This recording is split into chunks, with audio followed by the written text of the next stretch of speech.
On Thursday, July 30th, a Marine AAV, commonly referred to as an Amtrak, began taking on water during a training operation and sunk. There were 15 Marines and 1 sailor on board. Of the personnel recovered, 1 died, and the search for 7 missing troops was called off yesterday. They are presumed dead.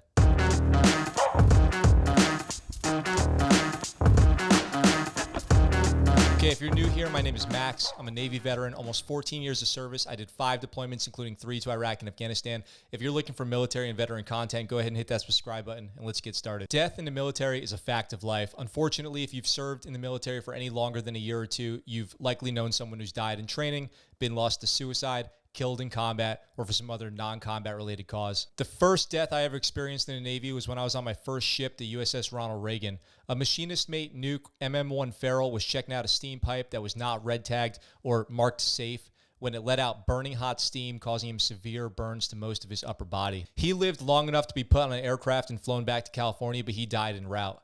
My division, the fuel division at the time, were stretcher bearers and helped load him on the aircraft. It was a pretty surreal experience. I was 19 years old. The next time was in 2007, a few weeks after I left on deployment on the USNS Bridge with a helicopter detachment. Another detachment from our squadron that was training on the USS Bonhomme Richard had a helo go down, killing the crew, all of whom I knew well. One of the crew members was AW1 Corey Hellman, who was scheduled to deploy with us and was quickly becoming a good buddy of mine. A couple days before we left, he was pulled from our deployment to attend a school before deploying with the next crew. We were all plank owners of the Command HSC-23.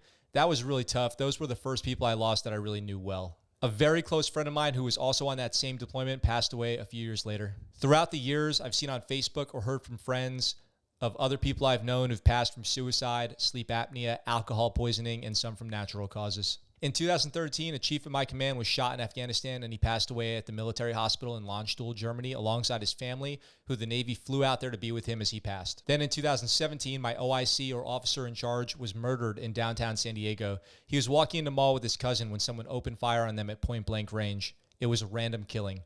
He was a couple months away from retirement and looking forward to spend some much-needed quality time with his family. That one was really hard.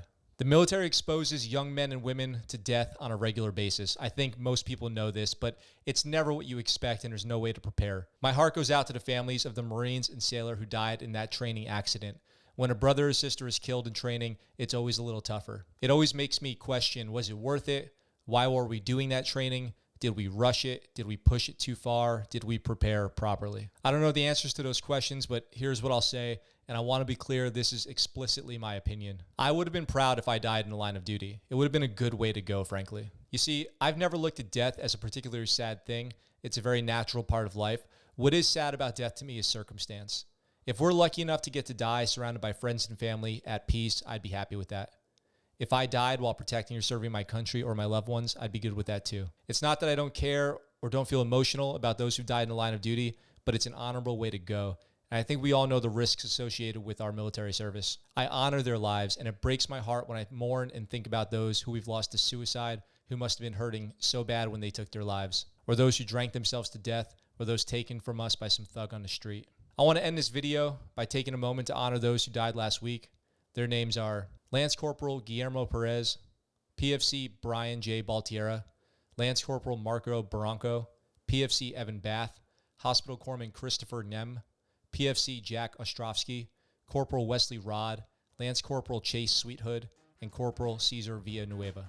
All right, guys, thanks for watching. Let me know what you think in the comments down below. I look forward to talking to you real soon. Out for now. What's up, guys? Thanks for watching that video. I hope you enjoyed it. If you did, go ahead and hit that subscribe button up in the corner here and check out this next video. If you want, in the description down below, there's links where you can get ScuttleButt Show merch and find out how you can support the channel. I really appreciate it, and I look forward to talking to you guys very soon.